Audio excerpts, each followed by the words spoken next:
What if folk magic was the healing way and the world outside evil, even if people around you told you the opposite? Would you use your power to right a wrong, even at risk to yourself? We'll find out what happens to someone put in that situation just after this. There's a special kind of thrill that comes with finally getting something that's been in your shopping cart or on your wish list for a while. And that feeling is even better if you know you got the best deal for it. That's why the savviest shoppers shop with Rakuten. They get the brands they love with the most savings and cash back. And you can get it too. The idea is simple. Stores pay Rakuten for connecting them with shoppers, and Rakuten shares the money with you as cashback. Start getting cashback at your favorite stores like Sephora, UGG, Levi's, and many more. Plus, Rakuten lets you stack sales on top of cashback, so you're not missing out on any other deals or rewards you might already be a part of. It's easy to use, and you get your cashback through PayPal or check. Download the free Rakuten app and never miss a deal. Or go to Rakuten.com to start getting the most bang for your buck. That's Rakuten.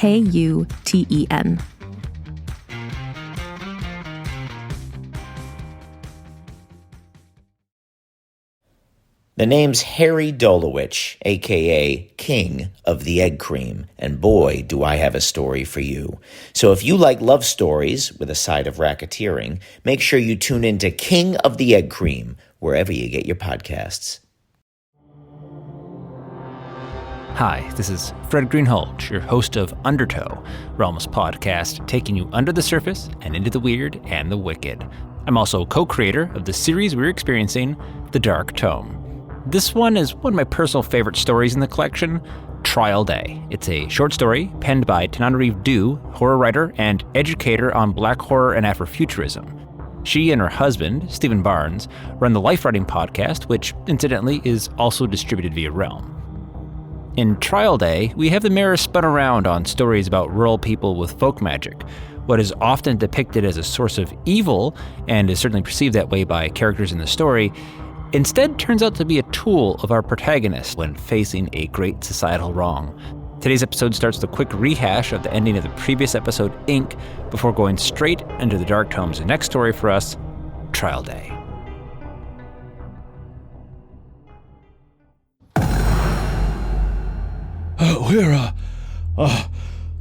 Where am I? Not the Ink Pal anymore. No, it's Monk's place, I'm guessing. All the windows are painted black. There's, there he is, laid out on his bed, talking to himself. Give me the blessing of sleep. Keep the voices out of my head. Sweet sleep, take me. Keep the voices out of my head. They're always here, always standing around my bed. Pale faces, gray faces. Most of them are silent. They stand here and stare at me, and sometimes at their own faces on my skin. Danita King is here now. You see her? She isn't silent. She's one of the screamers. She loved being alive. She loved her kids. She fought so damn hard.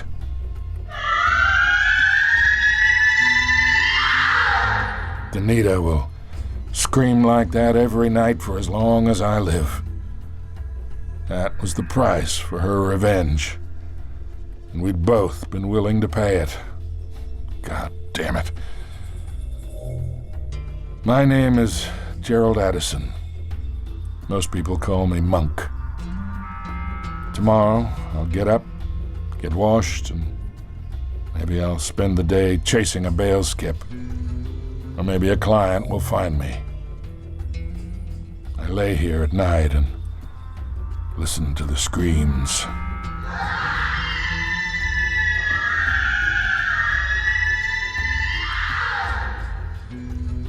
And the night closes around me like a fist.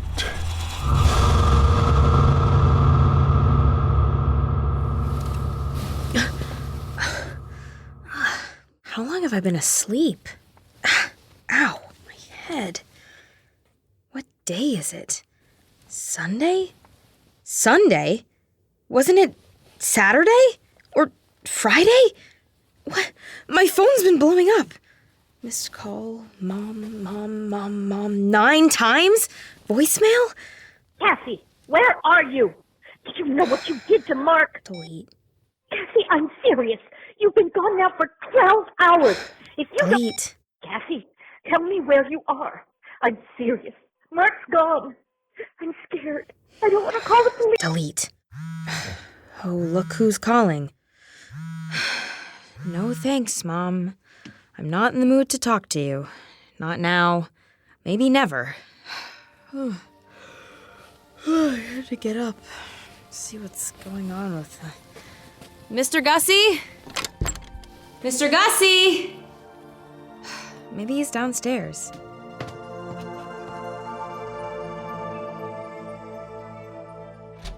Mr. Gussie? Oh, Mr. Gussie. Are you okay?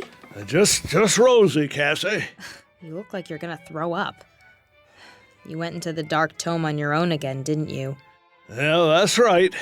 I met a hell of a fella, too. Hero type. Anti-hero. No matter. I'm back now. I've been thinking, I think we need a break. A break? From the dark tome. What do you mean? Well, it was fun before. Scary, maybe, but I was learning things. I was getting away from my life. But now I feel like I'm getting too deep. That we might go into a story and not be able to find our way back out. Well, I'd be lying to you if I said that had never happened. Well, see? That's exactly my point. Now, hold on, Cassie. I learned my lesson back then. We got too greedy. We were reckless. The Dark Tome is risky, I'll give you that. But you're also able to control it. Control it? How exactly do you control it? Remember, we were asking it questions before, right? Yeah. It can bring up stories that will speak to you, help you figure out the answer to those questions. You getting a call? No one important. Look, Cassie, I know what happened to you was scary. I understand that. But I'm asking, no, I'm pleading, Cassie. I need to find my wife and my kid. If there's any way to find them, it's gonna be with the Dark Tome. I don't really see how that's happening. All we find are demons that try to kill us. Angry ghosts or creatures. And you're learning something from all of them, aren't you? You're getting powers. And once those powers are strong enough, you can call out to the book again, and maybe you'll hear my wife and my boy. You see what I'm saying? Like I did with Nick and his dad? I'll be able to bring us too, wherever they are now? That's my thought. To be honest, I don't know for sure. I just know that if we stop trying, then I'll lose hope, and without hope, I... Fine, Mr. Gussie. We'll keep looking. Thank you. Thank you, Cassie. It's just, what's the next lesson we're gonna learn? I don't know. It's your turn now. I want to see the other side of magic. In all these stories, we've seen these monsters do things to people. I want to find someone who fights the monsters back. That's your question? Yeah. The book is ready. It's got a picture of the scales of justice, I think, except there's something heavy on the scales. Isn't there? I mean, oh, God! Oh, there's a white hood! Something hanging from him. There's a boy. Maybe 15, sitting in the electric chair. He's about to... They're going to... No! Maybe he's walking free? I can't tell. The image keeps shifting. There's the name of the story right there. Trial Day. Trial Day. What do you suppose that means? I suppose we're about to find out.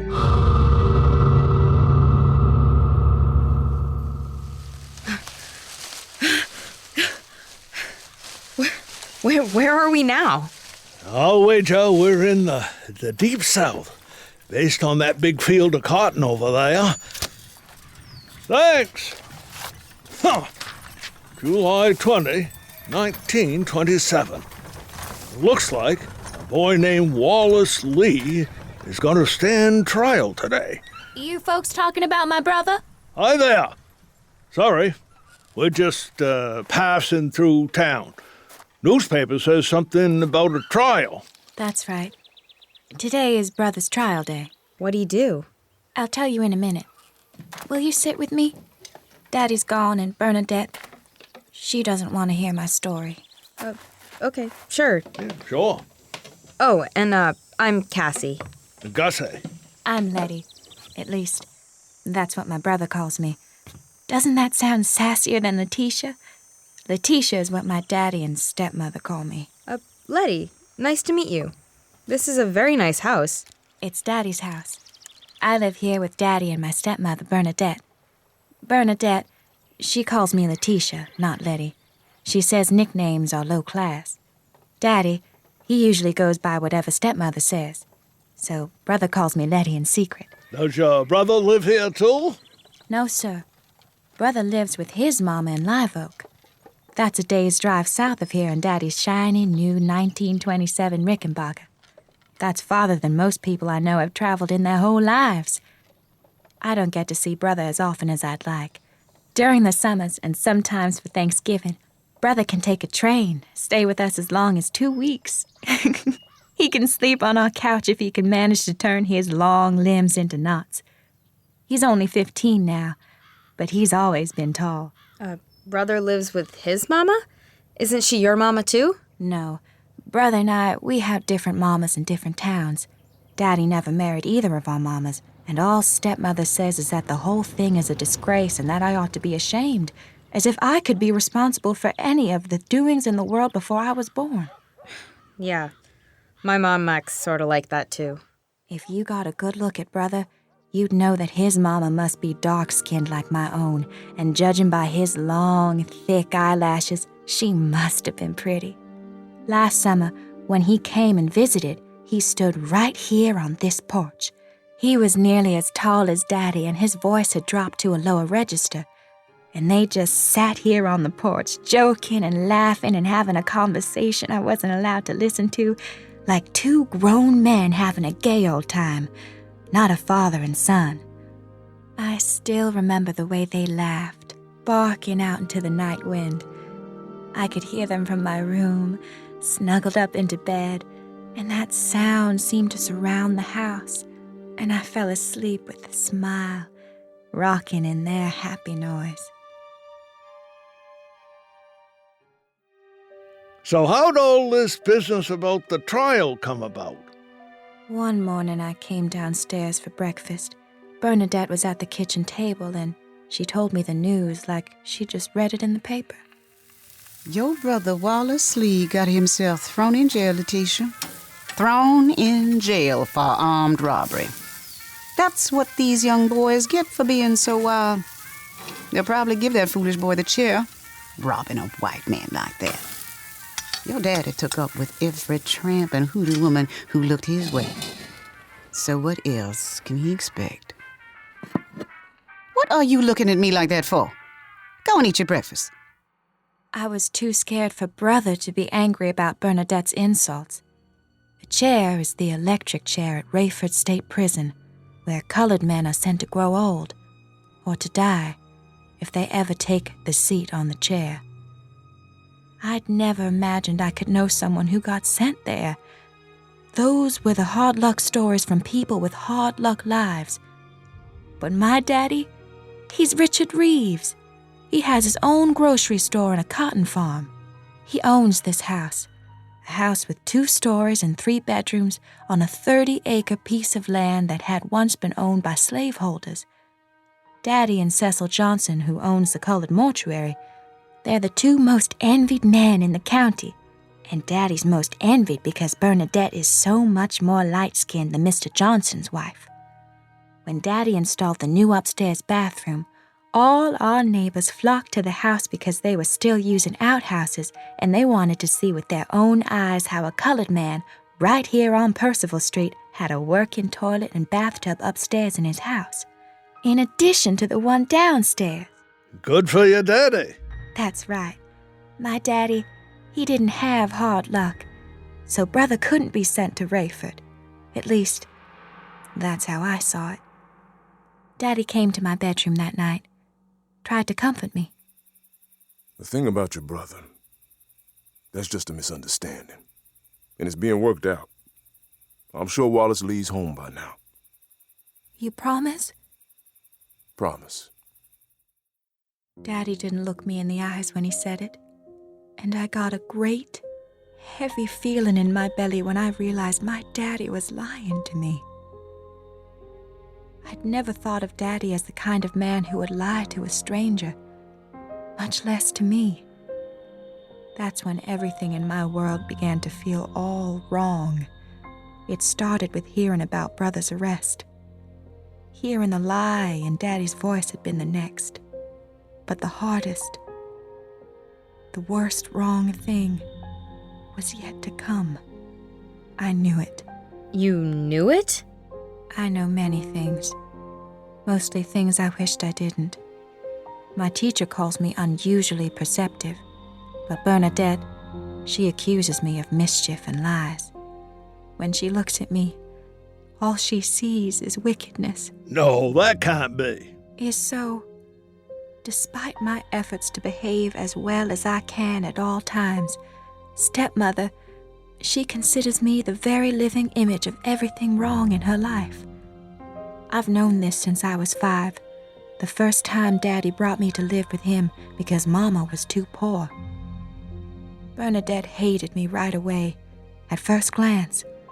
I didn't know why, not then, but the hatred had been as plain as the moon in the sky. It came to me later. Bernadette hated me because I was proof that Daddy had known other women before her, and because she hated mothering a strange woman's daughter when she could not have children herself.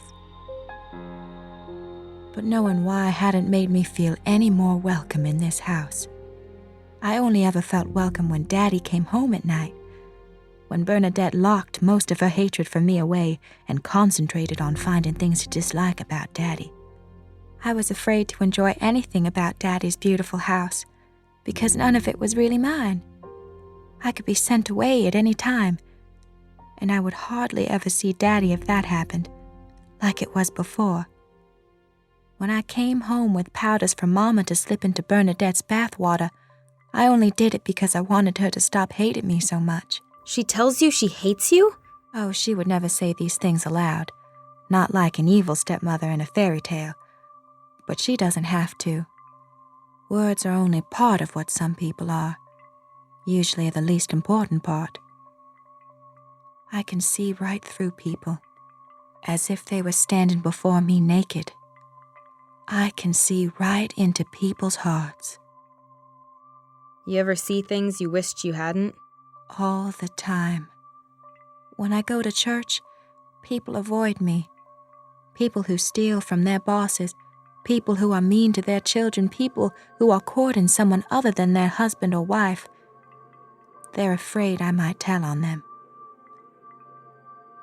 One time, I'd said something that made the minister slap my face from the shock of hearing his business told. Now, I've learned to keep quiet. Yeah, I could see why. Uh-huh. My aunties and neighbors near Mama's house have theories about why I have the gift. They say I was born with a cowl covering my face, which gave me the seeing eye, the third eye. Others say it's because my mama is a roots woman, and she tied a piece of High John the Conqueror root around my neck the moment I was born. I know things, and usually knowing brings me only disappointment and trouble, so I don't like to think over the reasons why I have the gift. It brings me no joy. And with Brother in jail, I realized there would be no joy for some time. This problem with Brother was going to change everything. The problem with Brother was going to make every other problem seem small. And the problem with Brother would be up to me to fix in the end. You? Why is it your problem to fix? That's for the court. The court. One afternoon when Daddy was at his store and Bernadette was taking a nap, I went to the corner of the parlor Daddy used as his office, with his oak roll-top desk and electric lamp and stacks of papers in different piles. I climbed up into Daddy's leather chair and surveyed the desk. Before I could decide exactly what I was looking for, or at least where to begin, the return address typed on a piece of mail caught my eye. Live Oak, it said. I brought it out to read by the sunlight stealing in beneath the drawn shade. The whole letter was typed, which told me it must be important. Is that the letter you have there now? It is. Can I read it? Here you go.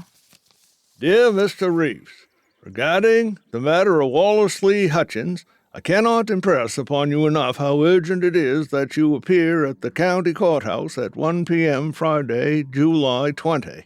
Many cases like this one are disposed of in the blink of an eye, to the defendant's disadvantage. As an attorney for the National Association for the Advancement of Colored People, the NAACP, I am investigating the rising number of very troubling capital cases in this county.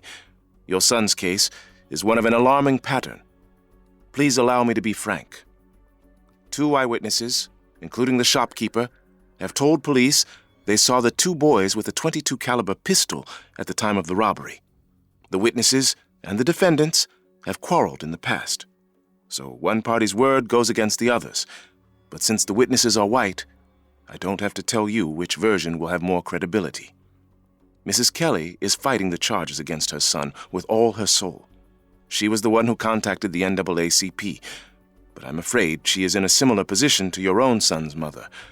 Both ladies are ill-respected in this community. Again, Mr. Reeves, it is vital that you contact me as soon as possible to help me prepare your son's defense. My resources in this matter are limited, but I believe if the jury heard the testimony of a respected colored business owner in his son's defense, we may get a lesser sentence. You are his best chance. My great fear, sir, is that the prosecutor will seek execution. 2 young men were executed earlier this year after being tried in very similar circumstances, where a robbery was committed, but there were no injuries or fatalities. Armed robbery, it seems, is a capital offense for colored boys. Plainly put, I am asking you to help me save your son's life.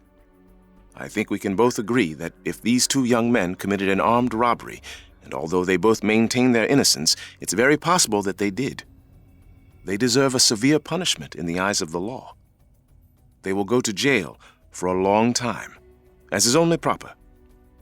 But these are 16-year-old boys, and neither deserves to die for the ignorant work of one night, especially not under a legal system that is a sham, in a county where hunting colored men is virtually legal. There was a lynching not a mile from where I'm lodging the night I arrived, my first exposure to the heinous phenomenon. But it is your son's case that has been sent to the top of the docket. Please help me in this matter. I am trying to prevent another lynching. This one in the courtroom. Oh my God. That letter was the most important thing I'd ever found. After I read it, I understood it all. Brother and a friend had been charged with robbing a store with a gun. The shopkeeper and another witness who didn't like Brother claimed Brother and his friend had a gun, and it was Brother's word against theirs.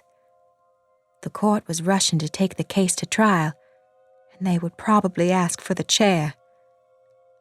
A lot of colored people have been getting the chair lately, and the problem is so bad that a National Association for Colored People came to see about it. And if Daddy didn't go, Brother might die.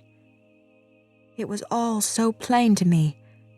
It was as if I'd known the whole story the first time Bernadette told me that Brother was in jail. The letter said the trial was going to start on July 20th. I hadn't thought about what day of the month it was, because there was no reason to track time in the summers. But then I checked the kitchen wall calendar and learned It was Tuesday, July 17th. And that's why the paper says... Yes, And you learned about all this 3 days ago? that's right. And so what did you do? I waited until dinner. You're going, aren't you, Daddy? Going where? What are you talking about? She ain't talking about nothing. Aren't you going to Brother's trial? Letitia. Richard Washington Reeves. Now come on, Bernadette. Don't start up again. We're sitting to a pleasant meal. We settled that, Richard. You promised. Yes, we settled it. Of course we did. Pay Letitia no mind. But you are going, aren't you, Daddy? If you don't, Brother could die. Lord Jesus, help me. That's enough, Letitia. You come on with me right now. No, Daddy. Daddy, no, I just asked. Now!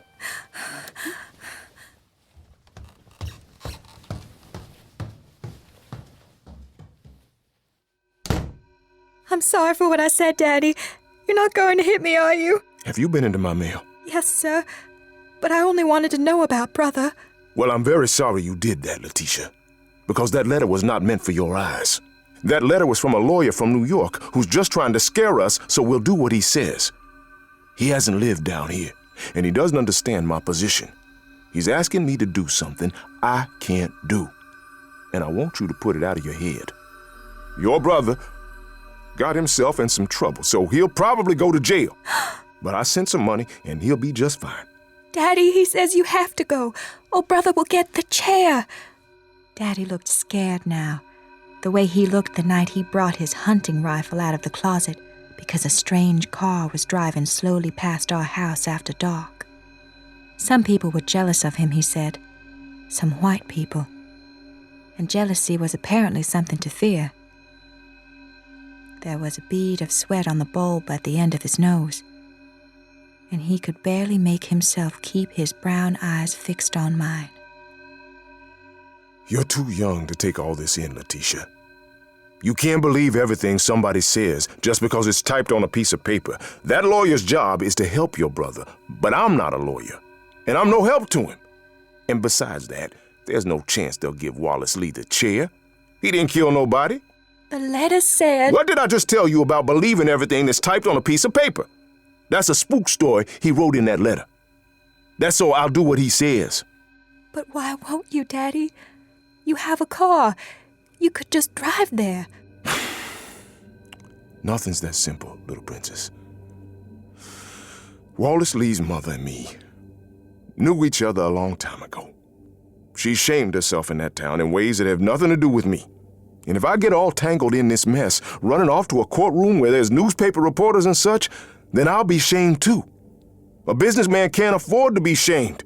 All a colored man has in this world is his name, Letitia, and besides that, there's no use in me going up there to stir up trouble. The Klan runs that county, and there's Klan in this county too. People in a place to make life very hard for all of us. Now, my heart aches for Wallace Lee. But I've seen how such things come out in the end, and it wouldn't do any good for any of us. I would make the situation worse, far worse. As I stared up at Daddy in that instant, he shrank in my eyes. Although he was still 3 feet taller than me still, with thick arms and thighs as solid as the trunk of an oak. He began to look very small. The way he looked to me when Bernadette chased him from one corner of the house to the other with her sharp tongue. His shoulders wincing with every blow. It's 'cause of Bernadette, isn't it? She don't want you to go. Mind your tongue, child. Letitia, don't you dare put that magic eye on me, gal. You best learn to stay out of grown people's business. I've made my decision, and that's the last I have to say about it. Now you get yourself to bed. You're so weak, Daddy. You look big and strong, but you're weak through and through.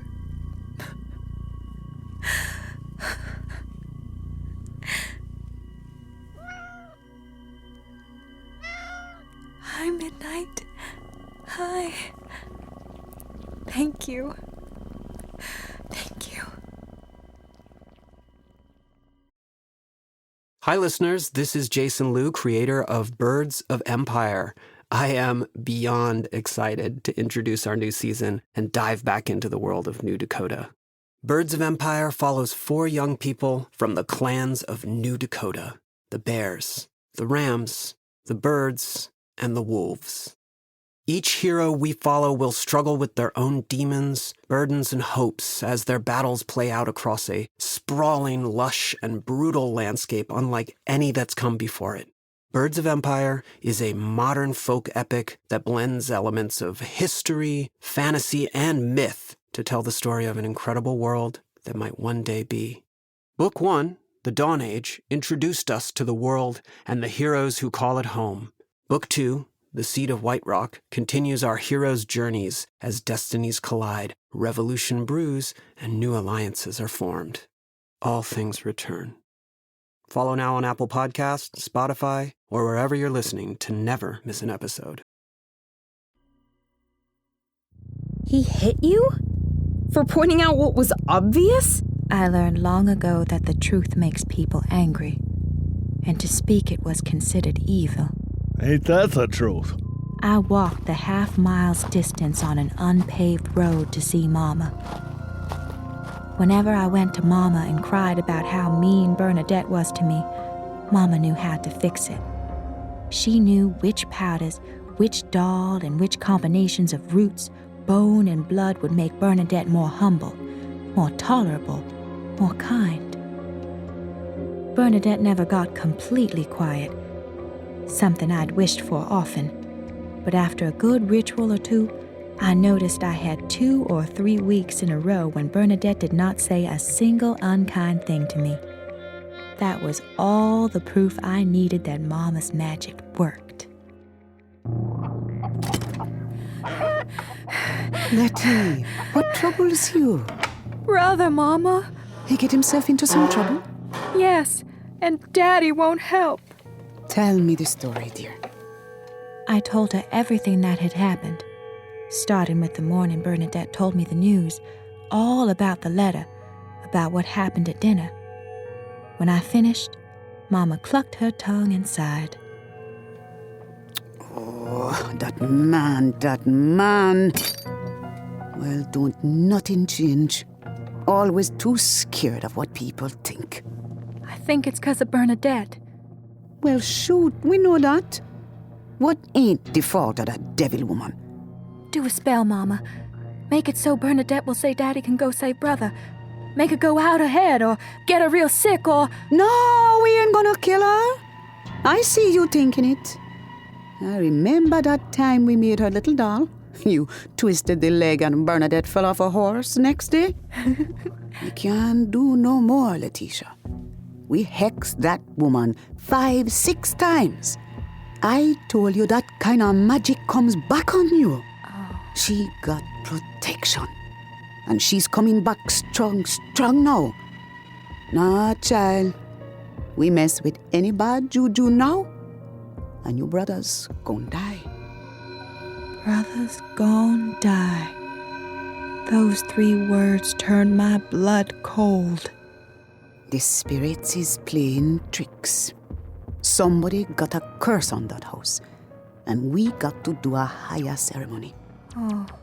I think it's got to be you, 'cause your blood kin to your brother. You need a sacrifice ritual, Lettie. You seen me bleed chickens, and that's what you got to do. But if you want the message to get across, don't use a chicken. That might not get what you want quick enough. Use your black cat. My cat? Midnight? Lettie, I know you love that cat, but you'll make the spirits listen if you bleed something you love.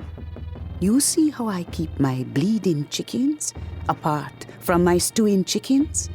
I treat them special. And I had to do this too when I was your age.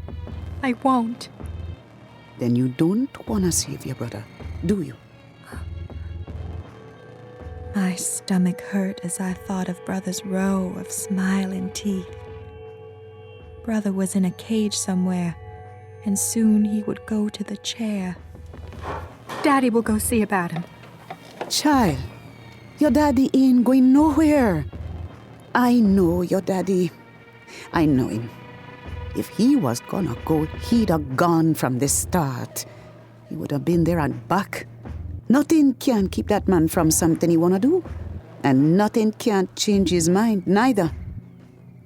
Bernadette's got him stuck being wrong-headed to let his own boy die. There's ways for women to get a hold of men until they can't fight. And that's how Bernadette's got him. And she was too strong for me, child. Else, you and me both would be living in your daddy's fine house, wouldn't we? No.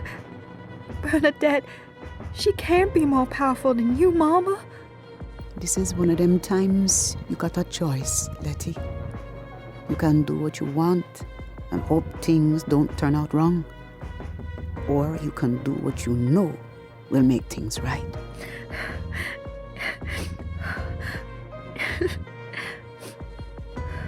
If you go and do it clean and quick, like you seen me. When the blood's spilt, say this prayer. Spirit, release my daddy and give him strength to fight the curse. And do it at midnight. See how you named that cat? Like you known it from the start. Mama'll come bring you a new cat someday. By myself? Just take the cat out back to your daddy's barn.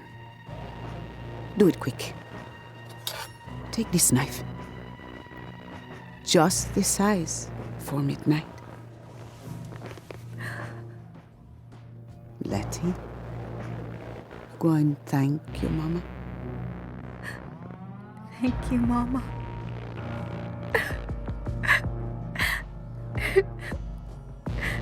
I wish I'd never been born.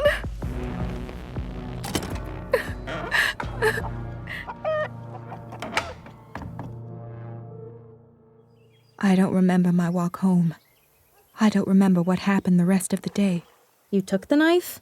Mama had rolled it up in a handkerchief, and I held it against me. It seemed to burn. I told Bernadette I didn't feel well. That was true. And I sat on my bed, stroking Midnight's velvet soft fur, rubbing my chin against the top of his head while his purrs seemed to fill my ears. As much as I hated to believe Mama's words, I knew their truth. Daddy had made up his mind, and he would not go see about Brother on his own. And Brother most certainly would die without Daddy's help. If there was a curse on my house, like Mama had said, then the curse on the town where Brother was in jail was 100 times bigger. 100 times stronger. It was a curse that had touched many families already. The trial day would ruin everything. I could see it, clear as day. If Brother went to the chair, Daddy would be a changed man. The bourbon bottle he kept hidden in the pantry for special occasions would become his constant companion. Bernadette, full of her own guilt, would be more hateful than ever, and I would grow to despise them both. For all my life I would judge men as weak and act accordingly, learning from the lesson of Daddy and Bernadette. But though I might hate them, I would imitate them all the same. I knew these things as sure as I knew my name. I felt my future unfolding like a clear-minded dream. It was so imminent, poised with terrible ease, that I marveled that Daddy and Bernadette couldn't see it too. But they couldn't. If they could, Daddy would have left for the trial by now. Oh, midnight. In Sunday school, I studied Judas Iscariot, the betrayer, and the thought made me cry harder. Midnight wasn't the same as Jesus, of course, but he trusted me. For the past year since Daddy said I could keep the cat who planted himself on our doorstep, I had taken care of Midnight, and he had taken care of me. How could I kill a creature that loved me? But then I remembered Abraham and Isaac from the Old Testament. God told Abraham to sacrifice his son, but in the end it was only a test. Just like Abraham, I only had to show my willingness to do what Mama said, and God would provide another way to save Brother. Or maybe this was the only way, and Midnight was going to make a sacrifice like Jesus had to save another soul. By sunset, I'd made up my mind. I have to do it, Midnight. Maybe God will save you. But even if he doesn't, you can save Brother. I know you can. What's that? You're saying yes? You are, aren't you? You understand it all. And it's perfectly fine with you. Thank you, Midnight. I went into Daddy's room and got his gold pocket watch, so I could make sure I could do what I needed to, just as soon as the tall hand and the short hand pointed to 12. Then I got a dish of milk and laid it out in the barn for Midnight, and brought him out. He was happy to be in the barn at first. I enjoyed watching him drink, almost laughing at the slurping sound he made and the sloppy droplets of milk dotting his whiskers. Midnight was 2 parts cat and 1 part hog, Daddy always said. The thought made me smile through my tears. And with that thought, I felt my resolve melting. I wanted nothing more than to scoop Midnight into my arms and run back to bed before I got caught outside the house.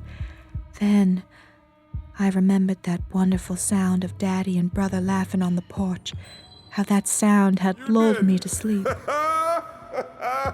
You didn't.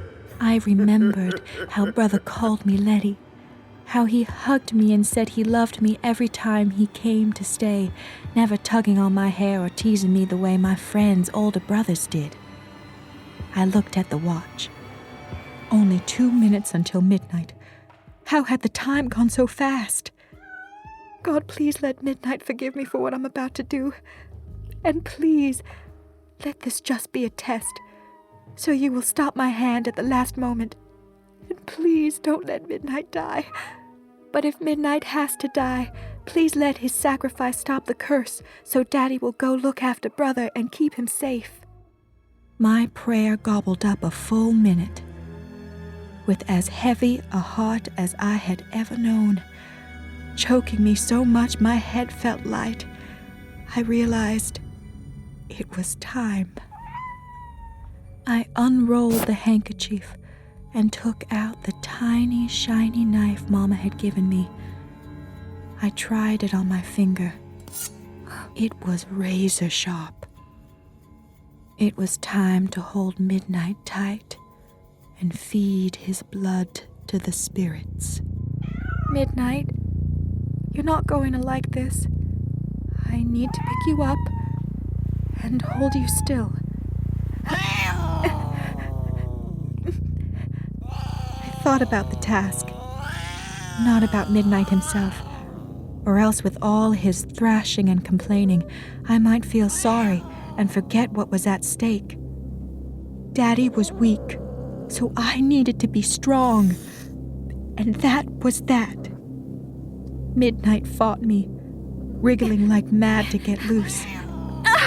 He freed his front paw and slashed me, and that made me mad, and the anger helped. I clamped my knees around him and hooked one arm around his middle, tight. My palm was slick with sweat, but I kept a firm grip on the knife and raised it to Midnight's throat. Mama always wanted to use the throat. I wanted to close my eyes, but couldn't. I poked and then slashed with the knife, quickly. And even though the cut wasn't nearly deep enough, I was amazed to see the ribbon of blood seep through Midnight's fur, right above his tiny collarbone. I watched, fascinated, as 2 fat crimson drops of blood fell to the dusty barn floor at my feet. I kept my grip around the cat and was about to let go when I realized I had almost forgotten to say the prayer. Spirit, please help lift the curse and make my daddy strong so he will go see about brother. What in the great red hell are you doing? I thought it might be God's voice at first, before I realized it was only Daddy. He was standing in the doorway of the barn, wearing only his trousers. His chest was heaving up and down. His face was a combination of rage and shock, a kind of shock I'd never seen on my daddy's face before. Letitia, what are you doing? Mama said, she said to sacrifice. Mama said to what? Daddy fumbled for his belt before he realized he wasn't wearing it. He was angry. He wanted to beat me in a way he'd never beaten me before. Mama said if I sacrificed midnight, I'd break the curse and you would go see about brother. See the blood, Daddy? I had to bleed midnight. But I did it for brother, Daddy. I did it so you'd go to the trial. You did what? Daddy stared at my pointing finger, then back at my face, then back at my finger. And then his own face seemed to transform.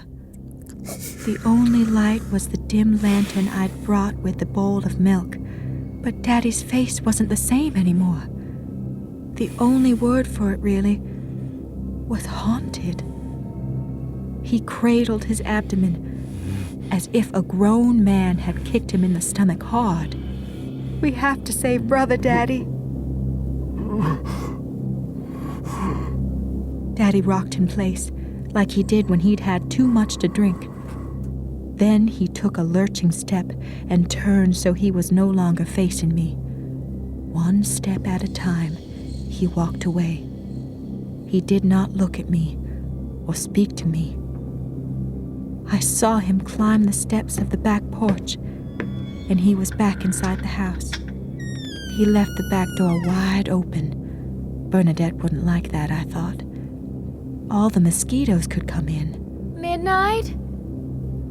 Midnight! I called for Midnight for a long time. Oh, Midnight. I finally heard him growling somewhere out in the bushes near the cotton patch. But he would not come back to me. Maybe he would never come back, I realized. But this time, I did not cry. I washed my bloody scratches clean in the kitchen sink, blew out the lamp, and climbed the stairs to go into my room. Daddy's door was closed, but I could hear Bernadette's voice through the door, wide awake. Richard, what's got into you? Talk to me. I said talk to me, goddammit. You put that suitcase down, you hear me? Do you know what time it is? I stole into my room and shut the door. I tore off every piece of clothing I was wearing, even though my body was shaking. I climbed into my bed under the covers, seeking sanctuary while my breathing came hard and deep from my lungs. I had a headache. The memory of Midnight's blood on the knife had made my stomach twist, and I was afraid I would be sick. As I lay there, I remembered I'd left Daddy's pocket watch lying on the barn floor next to Bernadette's bowl from the kitchen. They would be mad about that. I wanted to go and fetch them, but I couldn't move from where I lay. My eyes were closed tight, but in my third eye, what Daddy calls my magic eye, I could see Daddy leaving his room wearing his best brown suit and white shirt with his brown Sunday derby. He was wearing the clothes that told everyone that he was Richard Reeves, a business owner. And he was not a hard luck sort of man. Richard, you aren't thinking clearly. Do you know what they'll do to an uppity yellow Negro who thinks he can just walk in there and have a say? Think of it. Richard, don't be a fool. Don't get your name mixed up in this mess. That boy is going to be all right. You aren't thinking. What about your family? What about me and Letitia? I swear to Jesus, if you don't stop this foolishness, I won't be here when you get back. Richard! Richard! Richard, don't do this! I love you! Bernadette's professed love just sounded like the same old hate to me. No matter. I'd bled midnight and the curse was broken. Daddy's ears belonged to himself again, and he had his strength back. I closed my eyes, smiling. The sound of that purring engine as it drove away was as sweet as the memory of Daddy's laughter with Brother on the porch that night. You didn't. As sweet as Christmas morning and as gentle as the stinging of Mama's loving hands when she pulled my hair into tight plaits between her knees, the way only Mama really knew how. And then, my magic eye, it stopped working. Brother's future was blurry and far away, not for me to know. All I knew for sure was that Richard Reeves was on his way to the trial in his good suit to try to save Brother.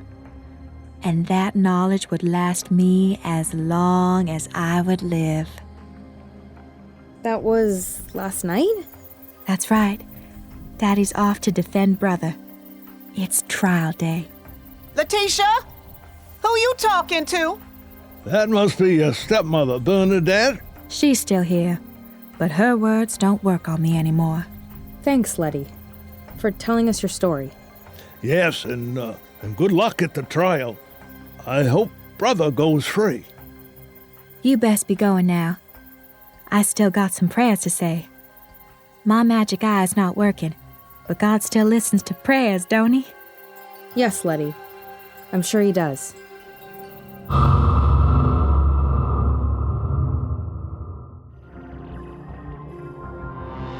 Well, the future may always be foggy, but maybe for Lettie and her family, the power of folk magic may change the fate ahead of them. Next time, we'll be diving deep into Dark Tome lore and learning how Mr. Gussie got the book.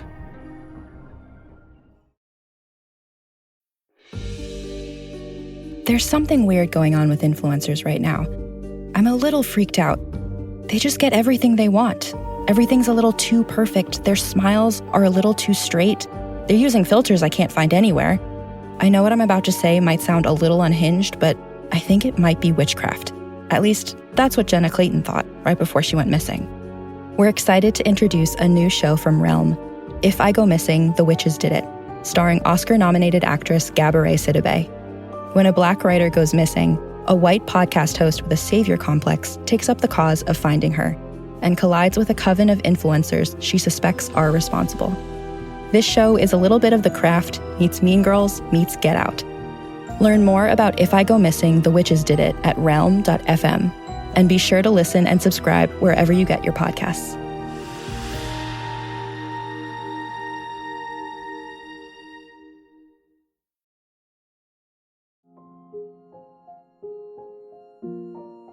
Trial Day was written by Tananarive Due, adapted for audio by Fred Greenhalgh, produced by Fred Greenhalgh and William DeFries, featuring Lily Thorne as Cassie, Tim Sample as Mr. Gussie, Cassie Paczynski as Lettie, Robin Miles as Bernadette and Mother, and Dion Graham as Father and Lawyer.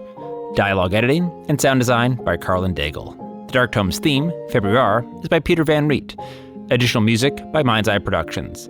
The Dark Tome was created by Fred Greenhalgh and William DeFries and is a Dagaz media production presented by Realm.